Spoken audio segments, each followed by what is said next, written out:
RTGA, mieux qu'une chaîne, un monde.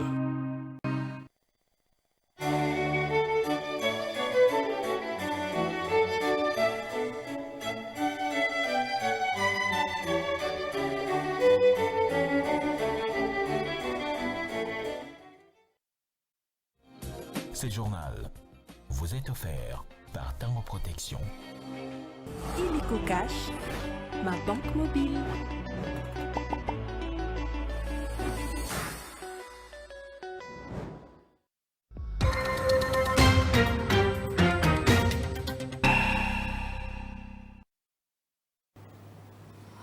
Vous êtes branchés en direct de Kinshasa pour la grande édition d'information qui débute la semaine sur la RTGA Aude, que vous suivez sur le bouquet 365 Canal+. Voici sans plus tarder le sommaire de ces journaux. Début des consultations en vue de la formation d'un nouveau gouvernement d'union nationale en gestation. Le professeur Ebirande Kolongele, conseiller en matière de sécurité du président Félix Tshisekedi, a reçu ce lundi quelques chefs des institutions, dont la première ministre et le président du Sénat.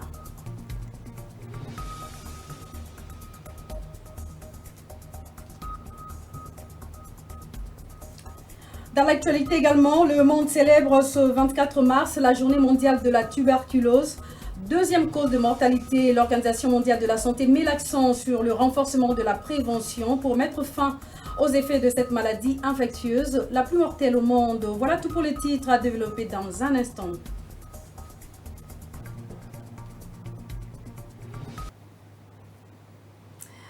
Merci de votre fidélité à la RTGA. Un invité dans ce journal pour décortiquer l'actualité de l'heure. Il s'agit du député UDPS Francis Chibalabala Likofia Tchangou, comme on l'appelle souvent de façon familière. Il viendra dans ce plateau justement pour analyser l'actualité de l'heure. Comme je le dis, dans quelques minutes, le temps pour nous de poursuivre ce journal. Ouvrons-le par l'Angola qui se retire du processus de paix de Luanda en tant que médiateur au conflit sécuritaire dans l'est de la RDC avec le Rwanda et ses supplétifs du M23 et AFC. La présidence angolaise a annoncé sa décision ce lundi 25 mars à travers un communiqué publié via ses pages officielles des réseaux sociaux. Ce retrait est notamment justifié par le fait que le président João Lourenço doit se concentrer à de nouvelles responsabilités confiées à la tête de l'Union africaine. Et cette décision intervient également après que l'Angola soit surpris d'une rencontre à Doha entre le président Kagame et Tshisekedi sous la facilitation de l'émir du Qatar.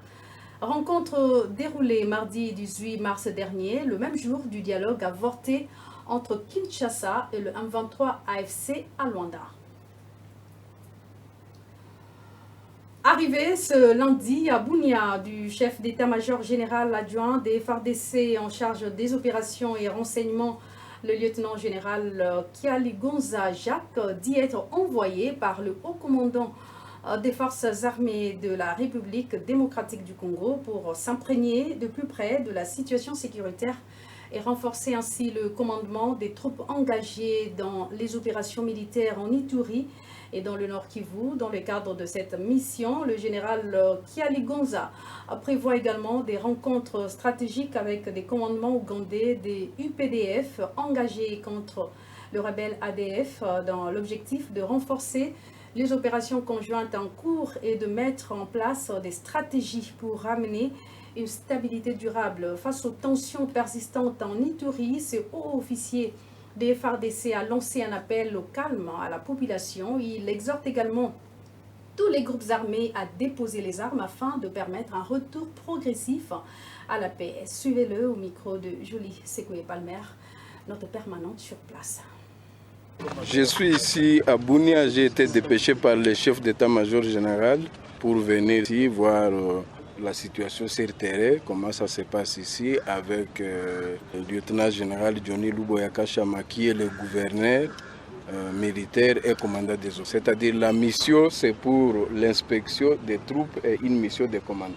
Il y aura des descentes sur terrain, partout on va arriver. On appelle la population de l'Ituri au calme et de ne pas s'agiter. Vous aviez vu aujourd'hui comment la ville est développée, comment les activités continuent. Il y a des poches de résistance qui sont dans l'Ndjougou et au littoral on a nettoyé.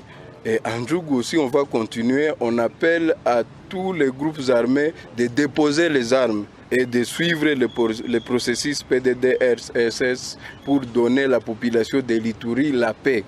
Cette population a besoin de la paix. On n'a pas besoin des groupes armés. Les groupes armés, on n'en a pas besoin. Si de l'autre côté, il y a les VDP, les volontaires pour la défense de la patrie, ils sont en train de combattre. De l'autre côté, il y a les VDP, les volontaires pour la défense de la patrie, ils sont en train de combattre contre l'ennemi. Et en Ndjougou aussi, on va continuer. On appelle à tous les groupes armés de déposer les armes et de suivre le processus PDDRSS pour donner à la population de l'Ituri la paix.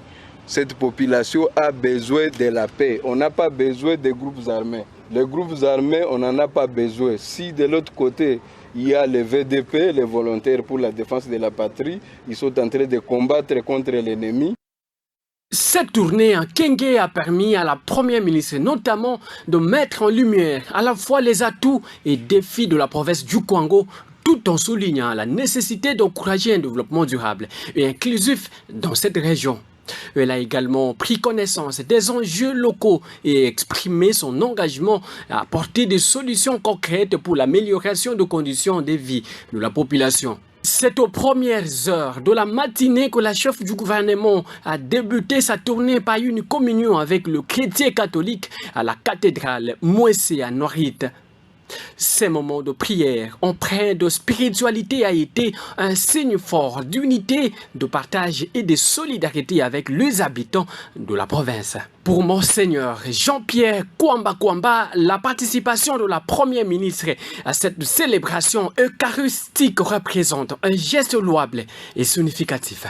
Elle n'est pas là simplement en tourisme, elle vient partager nos joies et nos peines. Et ça, c'est fondamental, cette proximité, cette attention à la population. Je pense que c'est ce que nous attendons et c'est déjà un pas en avant dans cette recherche de paix durable, d'unité et de vraie fraternité au sein de la nation. À la suite de la messe, Judith Souminois s'est rendue sur les terrains pour observer de près les érosions qui menacent la ville de Kenge, en particulier dans le quartier Kankikwiti.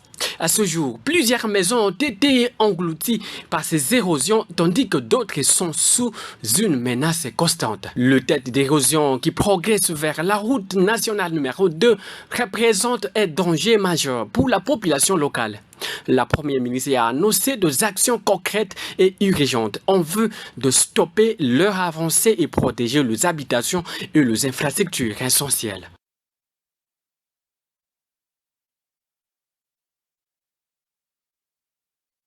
La fin de séjour du Premier ministre Judith Souminois à Kenge, où elle a lancé un appel patriotique à travers sa campagne congolaise Téléma, justement pour protéger l'intégrité territoriale du pays contre l'ennemi. Je l'ai annoncé en titre, les consultations nationales en vue de la formation d'un gouvernement d'union nationale ont débuté ce lundi. Eberhard Kolongele, conseiller spécial du président Félix Tshisekedi en matière de sécurité chargé de conduire cette démarche, s'est rendu à la primature pour rencontrer la première ministre Judith Souminois. Aucune information n'a filtré sur le contenu des échanges entre les deux personnalités. Après cette première rencontre, Eberhard Kolongele a reçu le président du Sénat, Jean-Michel Samalukonde Kyenge, en qualité de membre du présidium de l'Union sacrée. À l'issue de cette rencontre, Samalukonde a dit adhérer à cette démarche de cohésion nationale qui pourrait aboutir à une gouvernance inclusive tout en insistant sur le respect de la Constitution et de l'ordre institutionnel. Pendant ces temps, l'opposition politique forme un bloc et rejette l'offre de main tendue de Félix Tshisekedi. Il s'agit de Envol de Sesanga, Ensemble de Katumbi, SID de Fayoulou et LGD de Matata Pogno qui ont rendu public ce lundi un communiqué conjoint dans ces sens. Place à l'invité du journal, il est déjà sur ce plateau.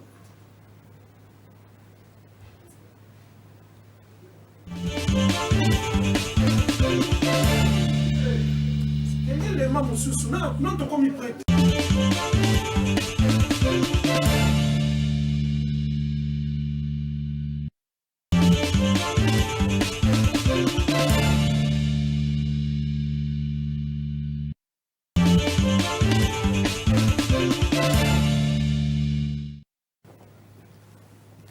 La mémoire congolaise commémore ce 24 mars le 56e anniversaire de la mort du tout premier président de la RDC, Joseph Kasavubu. Une messe a été dite en sa mémoire ce lundi à la cathédrale Notre-Dame du Congo en présence de l'actuelle première ministre Judith Suminwa, des membres de la BACO, famille biologique et tant d'autres personnalités politiques. Au même moment, la jeunesse de la BACO, conduite par son secrétaire national, a participé à une autre messe à Singini, au Congo central, où a été érigé le mausolée du feu président Kasavubu, messe célébrée par l'évêque de Boma. Mais quel héritage politique garder de ce père de l'indépendance dans un contexte sécuritaire délicat que connaît la RDC? Le secrétaire général de ce parti historique parle du retour d'une gestion basée sur un système fédéral, la bonne gouvernance pour décrisper le climat politique congolais. Suivez Jean Kainoa Pembele, secrétaire général de la BACO. En mémoire de notre premier président général de la BACO, devenu président de la République démocratique du Congo du tout premier. Et il faut toujours ajouter une chose, père de l'indépendance. Kasavubu avait tracé les chemins. Et les chemins qu'il a tracés, du fait qu'il n'a pas été suivi, aujourd'hui nous avons toujours des problèmes. Quel était l'essentiel de ces chemins, au-delà des valeurs qu'il incarnait, que nous avons répétées plusieurs fois? L'honnêteté, le respect du bien commun, la bonne gouvernance, beaucoup d'autres choses. Un homme gentil, un monsieur décisif, discipliné, tout ça, ça a été dit. Mais il a laissé un instrument qui n'a jamais été appliqué, qui aurait pu aider les pays à être stables. C'est la Constitution de 1964 qui consacrait la forme de l'État. Et les peuples avaient consenti pour que les pays soient dirigés sous la forme fédérale. Que normalement, si on veut sortir du gouffre, il faut éviter la concentration des ambitions politiques à Kinshasa, mais ramener le pouvoir à l'intérieur, à la base. Et il y aura une grande participation des gens à l'exercice du pouvoir et qu'il y aura moins de déçus, donc moins de tentatives de rébellion comme nous le vivons aujourd'hui. Au ministère de l'Énergie, passez poser la question. On nous a dit là-bas que depuis que ce ministère était ministère, il n'avait jamais vu un ministre qui venait au travail à 8 heures et sortait à 15 heures. Il n'a pas fait ça. Et le sort était qu'on l'a écarté. Il y a même quelqu'un qui s'était permis de me dire qu'il n'était pas rentable. Ne pas être rentable voulait dire n'avoir pas accepté de jouer le jeu de la rétrocommission.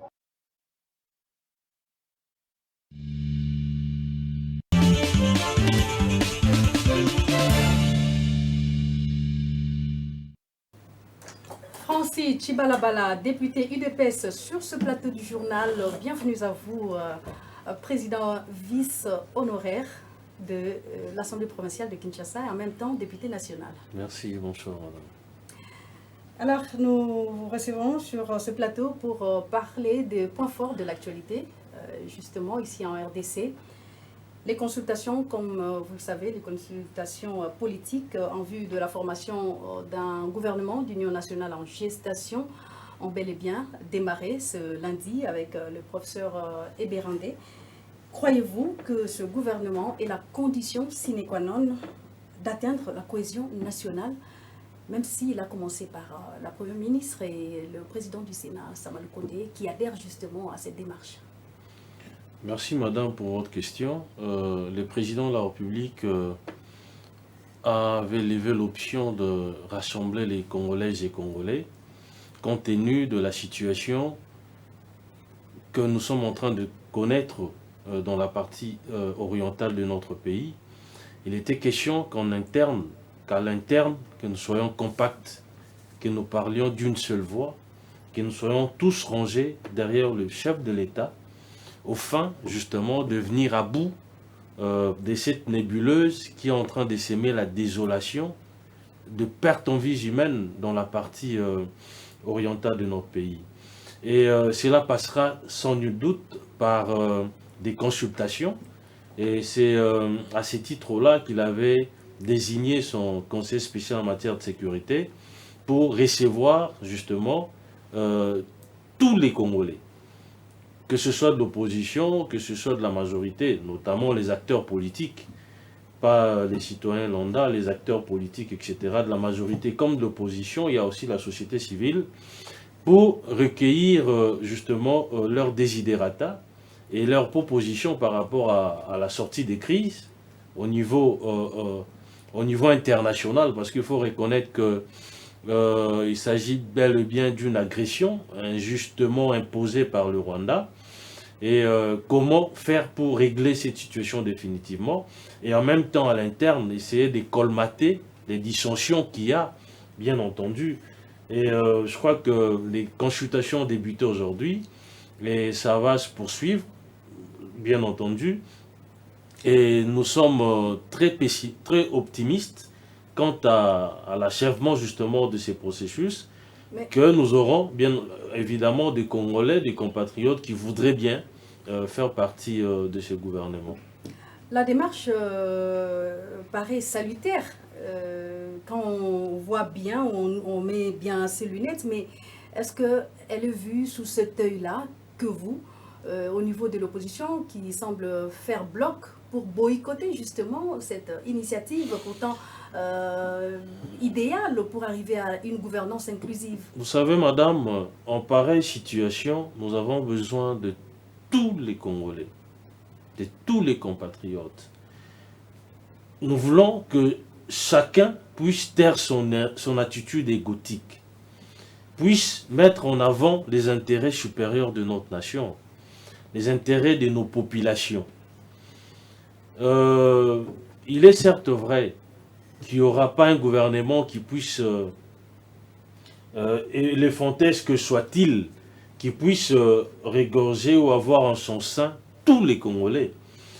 Mais il n'en demeure pas moins qu'il y aura une certaine représentativité au sein de ces gouvernements. Et l'opposition ce n'est pas toute l'opposition. Il y a une frange de l'opposition, il y a une frange de l'opposition qui est favorable aux consultations. Oui. Il y a une autre, bien entendu, et c'est son droit le plus légitime de rejeter la main tendue par les présidents de la République. Mais est-ce qu'on va finalement arriver à cette allure, vous savez, nous devons être des patriotes vrais, des patriotes viscéralement attachés à notre nation, à notre peuple, aux intérêts de nos populations. Vous comprenez? Il y a certains compatriotes qui ont un patriotisme de papier. Il y a des gens, sans qu'ils s'en rendent compte, ils sont en train de faire les jeux de l'ennemi. Ce que j'appelle l'idiot utile. Il y a également des compatriotes qui sont inféodés au pouvoir de Kagame. Ils font inféoder à Kagame, qui sont inféodés au Rwanda. Ces compatriotes-là, ils ne veulent pas qu'en pareille situation, que nous puissions parler d'une seule voix. Vous savez, si à l'interne, on arrive à colmater les dissensions qu'il y a, cela fera ce que notre voix se fasse entendre. Elle est déjà entendue, mais elle se fera mieux entendre du moment où nous sommes en train de parler d'une seule voix. Vous savez, madame, la situation que nous sommes en train de traverser est la plus cruelle de l'histoire de l'humanité. Pourquoi je l'ai dit? Parce qu'en termes de morts, les décomptes macabres aujourd'hui se chiffrent à plus de 12 millions de Congolais. Depuis plus d'une décennie, les gens sont en train de tomber. Et les génocides aujourd'hui qui est commémoré, etc. au Rwanda, n'avait fait que 800 000 morts.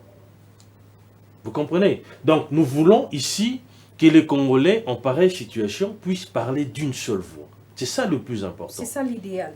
Voilà. Et est-ce que, comme nous commémorons justement le 56e anniversaire de la mort du tout premier président, Joseph Kasavubu, est-ce qu'il y a de l'héritage à tirer de sa vie politique pour essayer de relever ces défis, ces grands défis d'un Congo divisé, d'un Congo presque pas uni, alors qu'il a prôné l'idée du fédéralisme? C'est ce qui nous divise aujourd'hui. Chacun veut avoir sa part. C'est une guerre de leadership qui n'en finira pas apparemment. Vous savez, madame, les Congolais, moi j'ai une approche un peu différente de celle de certains compatriotes.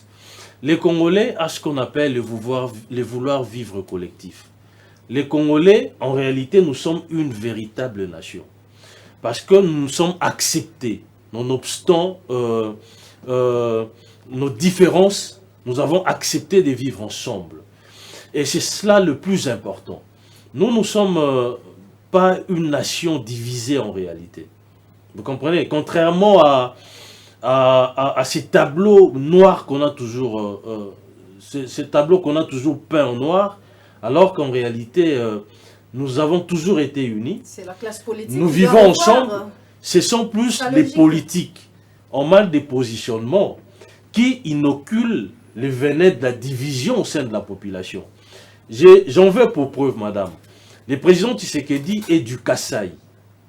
Mais il a été massivement élu quasiment dans toutes les provinces. Même les provinces présentées entre guillemets comme étant hostiles à sa tribu. Vous comprenez? C'est pour vous faire voir que ce sont des politiques qui considèrent justement cette division factice, qui considèrent cela comme une monnaie d'échange pour se positionner par rapport à la gestion de la République.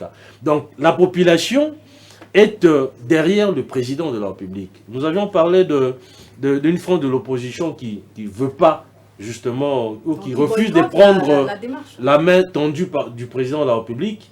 Vous savez, le plus important ici, c'est que plus de 100 millions de Congolais sont derrière le président de la République.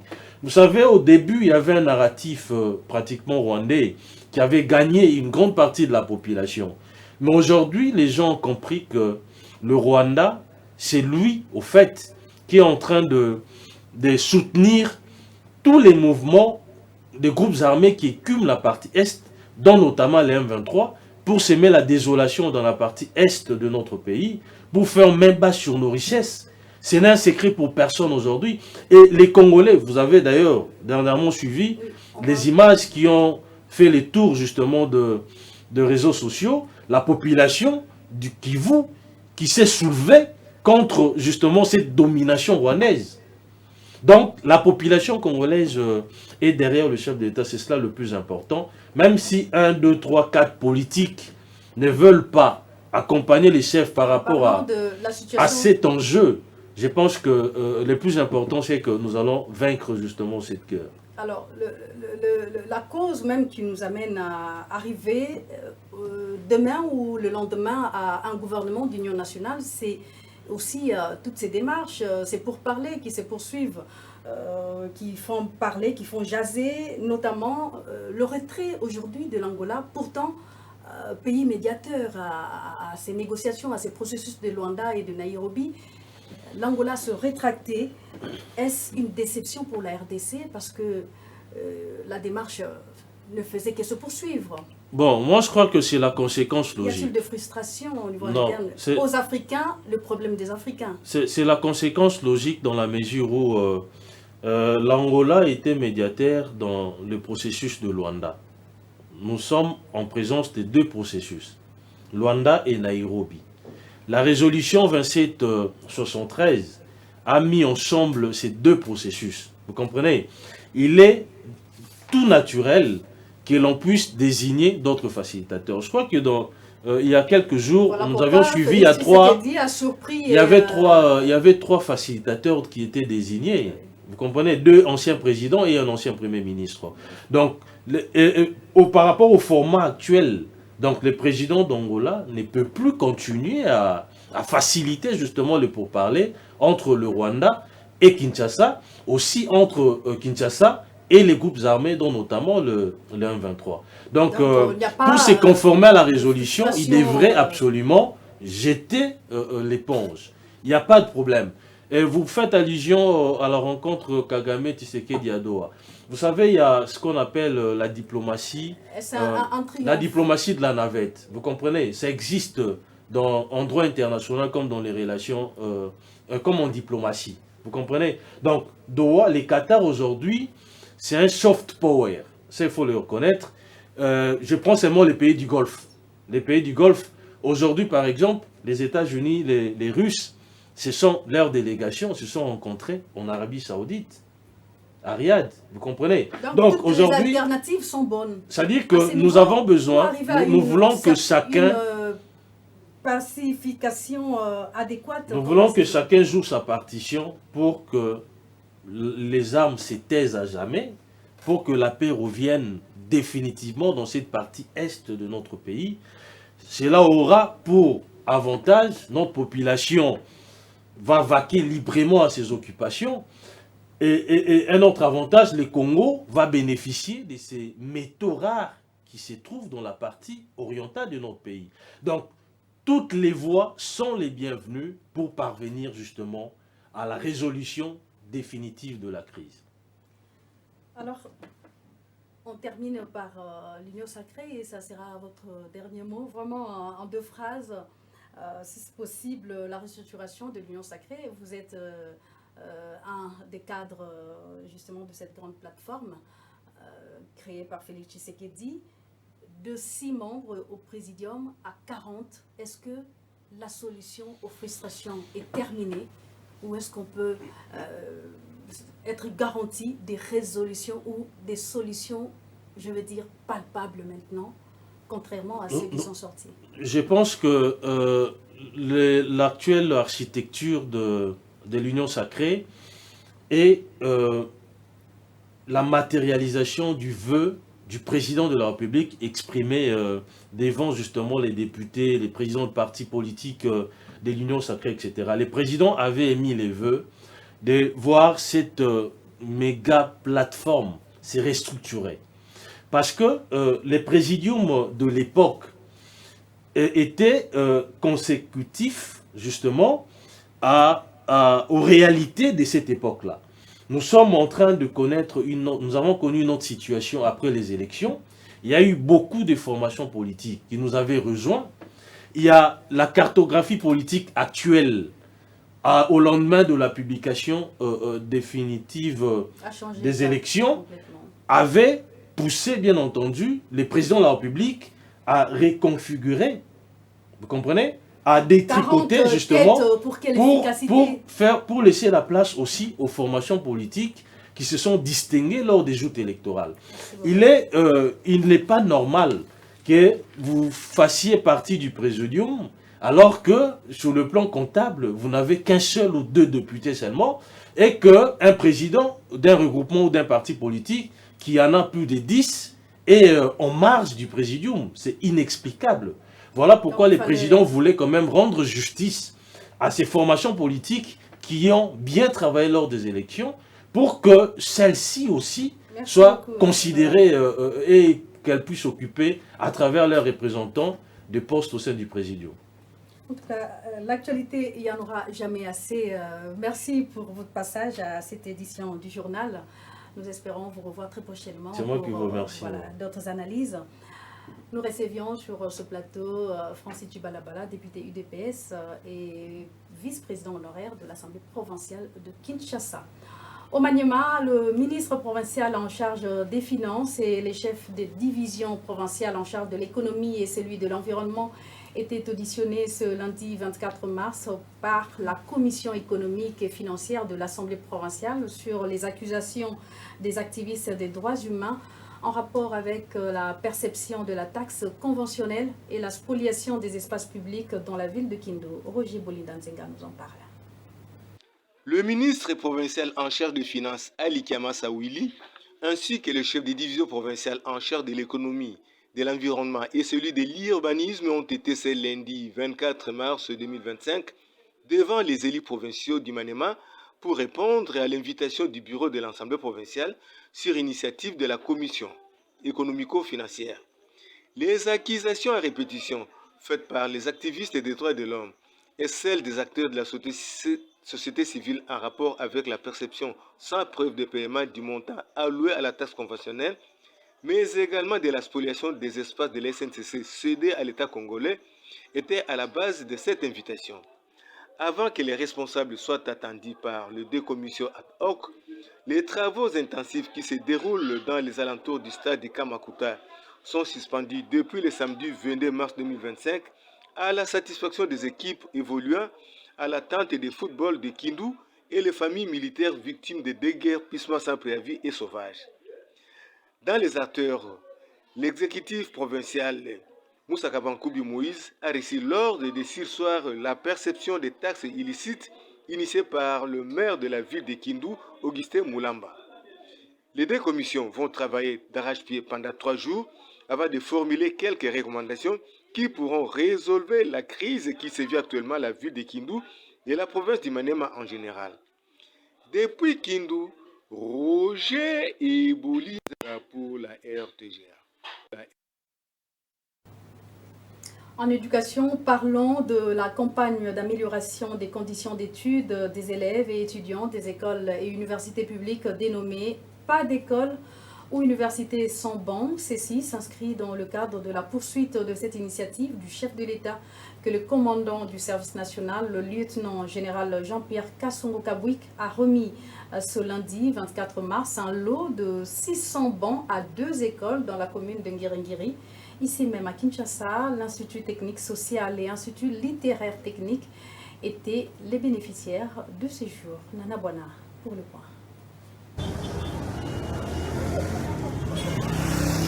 Délaissés à leur triste sort, depuis des décennies, les services nationaux viennent à la rescousse de l'Institut social et Institut littéraire technique de Ngiringiri, situé à Kinshasa, la capitale congolaise, à travers la dotation des 600 bancs pupitres. Le lieutenant-général Jean-Pierre Kasongo-Kabouik, le commandant du service national qui a procédé ce lundi 24 mars à la remise de ces bancs aux élèves de ces 2 écoles publiques, a rappelé que ces gestes s'inscrivent dans le cadre de la campagne « Pas une école sans bancs » initiée par le chef de l'État Félix-Antoine Tshisekedi Tshilombo dans l'optique d'améliorer les conditions d'enseignement des apprenants à RDC. Les bénéficiaires de cette dotation n'ont pas manqué de mots pour remercier le président de la République Félix-Antoine Tshisekedi Tshilombo pour cette initiative matérialisée par les anciens Koulouna devenus bâtisseurs. Aujourd'hui est un grand jour pour les communautés de l'Institut technique social de Ngiringiri et l'Institut littéraire et technique de Ngiringiri, ainsi que l'Institut pédagogique de Ngiringiri, qui reçoivent Monsieur le commandant du service national, le lieutenant-général Jean-Pierre Kasongo-Kabouik, pour la remise de 600 bancs pupitres. Mon général, sous votre bénédiction, nous nous engageons de vous rassurer que les bancs pupitres offerts à ces jours seront très bien sécurisés et garderont leur éclat jusqu'après plusieurs années d'utilisation. Nous bouclons notre discours en remerciant très chaleureusement le maître de l'ouvrage, Excellence Monsieur le Président de la République démocratique du Congo, Félix-Antoine Tshisekedi Tshilombo. Pour le lieutenant-général Jean-Pierre Kasongo-Kabouik, matérialiser la vision du chef de l'État reste le leitmotiv du service national. Santé à présent, la situation de Bassankoussou sur le paludisme avec soupçon d'intoxication n'est plus une urgence. Le ministère de la Santé qui s'en occupe envoie 14 prélèvements pour les analyses approfondies pour l'Afrique du Sud. Entre-temps, le gouvernement a pris certaines précautions pour éviter la propagation des épidémies de choléra et de rougeole à l'est due à la guerre. Toutes ces informations ont été données lors de la réunion hebdomadaire de coordination stratégique entre le ministère de la Santé et les partenaires. Clarisse Kokokapalai, Dieu merci Diaka. Au cours de cette réunion présidée par le ministre de la Santé publique, il est question de statuer sur l'épidémie de Mpox, de la crise humanitaire à l'est du pays avec l'afflux de blessés et le phénomène des bassins Koussou. Pour ce qui est de l'épidémie Mpox, la tendance est à la baisse des actifs. La vaccination se poursuit surtout dans les provinces à haut risque. Pendant ces temps, la situation des bassins Koussou avec le paludisme, avec intoxication, s'est apaisée. En rapport avec la Mpox, à la semaine épidémiologique 11, elle a été caractérisée par une tendance, une notification des cas aux environs de 2100, selon les données des AIDS, et avec une létalité autour de 1,8 pour l'ensemble du pays, avec bien sûr des disparités par province. Et aussi, il y a une tendance vers la baisse des cas actifs à travers le pays. Et aussi, cette semaine aussi a été caractérisée par les déploiements des équipes d'intervention rapide qui a débuté. Et ce déploiement va continuer dans les provinces hotspots de façon à ce que les actions de santé publique soient appuyées au niveau des provinces et au niveau des zones de santé, des aires de santé. Au nord et sud Kivu, la violence continue. Les épidémies de choléra et rougeole font des cas, mais le gouvernement prend des dispositions. En rapport avec le nord Kivu, avec la guerre d'agression, il a été déploré pratiquement la violence qui continue. Mais malgré cela, il y a aussi les éléments en rapport avec la région de certaines épidémies, notamment la Mpox, dont la notification continue à s'accroître au niveau de la province du Nord Kivu et du Sud Kivu. Aussi, il y a la question du choléra au Sud Kivu et de la rougeole, pour lesquelles des mesures sont prises pour que on puisse éviter que la situation va de mal en pis. Cette réunion de coordination stratégique pour évaluer la situation humanitaire et sanitaire se tient chaque lundi à l'hôtel du gouvernement. La journée mondiale de lutte contre la tuberculose est célébrée le 24 mars de chaque année afin d'insister sur l'urgence de mettre fin à cette maladie infectieuse la plus mortelle au monde. La tuberculose continue donc d'anéantir la vie de millions de personnes dans le monde, entraînant de lourdes conséquences sanitaires, sociales et économiques. L'Organisation mondiale de la santé estime que cette affection causée par une bactérie qui touche la plupart du temps les poumons représente la deuxième cause de mortalité due à une maladie infectieuse à l'échelle mondiale. Entre 2000 et 2020, son diagnostic et son traitement auraient permis de sauver 66 millions de vies. Et cette maladie infectieuse avait fait 1,3 million de morts en 2022, selon l'OMS. Le thème de cette année est « Oui, nous pouvons mettre fin à la tuberculose ». Nous engager, investir et agir concrètement offre l'occasion de réfléchir aux efforts actuellement déployés à cet effet et d'encourager la prise d'un engagement plus ferme au niveau local, national et international en vue de mettre fin à la tuberculose d'ici à 2030. Reportage. Les statistiques font état de 79 millions de vies qui ont été sauvées depuis 2000 grâce aux efforts mondiaux pour mettre fin à la tuberculose. 10,8 millions de personnes ont contracté la tuberculose. En 2023, 1,25 million de personnes sont décédées de la tuberculose en cette même année. La Journée mondiale de la tuberculose donne un nouvel écho à l'urgence d'en finir avec la tuberculose, la maladie infectieuse la plus meurtrière au monde. La tuberculose continue d'anéantir les vies des millions de personnes dans le monde, entraînant de lourdes conséquences sanitaires, sociales et économiques. Le thème de cette année est « Oui, nous pouvons mettre fin à la tuberculose, nous engager, investir et agir concrètement en vue d'un appel audacieux et porteur d'espoir à agir d'urgence et de manière responsable. La tuberculose ne peut pas être vaincue sans financement adéquat. L'humanité a besoin d'une approche audacieuse et diversifiée pour financer l'innovation, combler les écarts dans l'accès à la prévention, au traitement et aux soins de la tuberculose, ainsi que pour faire progresser la recherche et l'innovation.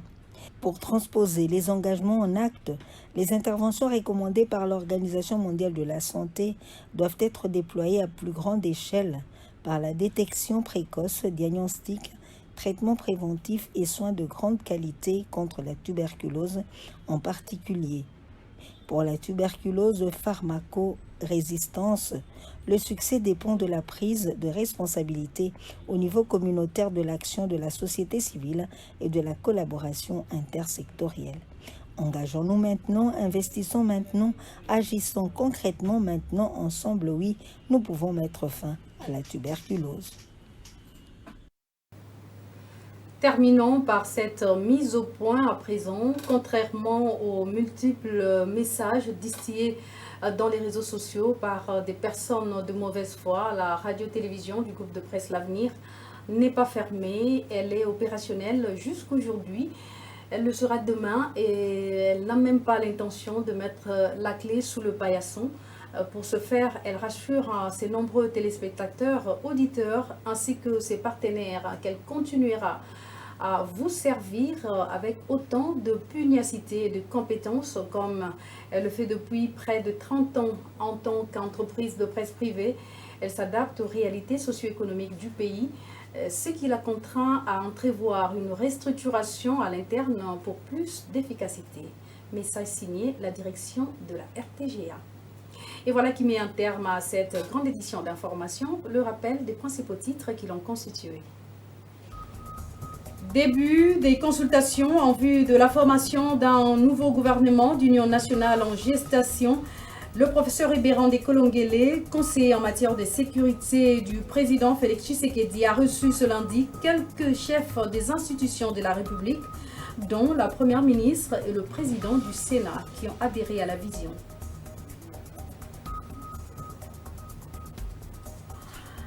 Le monde a célébré ce 24 mars la journée mondiale de la tuberculose, deuxième cause de mortalité. L'Organisation mondiale de la santé met l'accent sur le renforcement de la prévention pour mettre fin aux effets de cette maladie infectieuse, la plus mortelle au monde. C'était tout pour l'essentiel.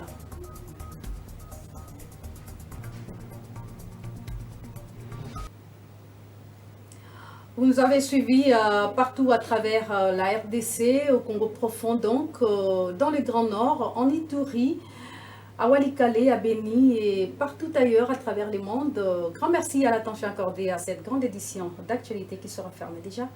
Très bonne suite de programme, mais rejoignez-nous également sur le groupe de presse l'avenir.org sur YouTube.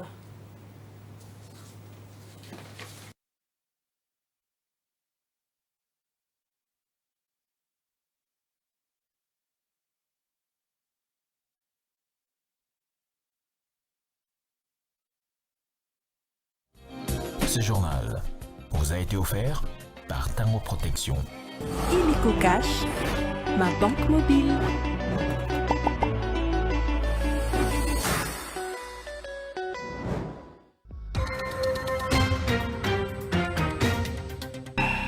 RTGA, mieux qu'une chaîne, un monde. RTGA, mieux qu'une chaîne, un monde. RTGA, mieux qu'une chaîne, un monde.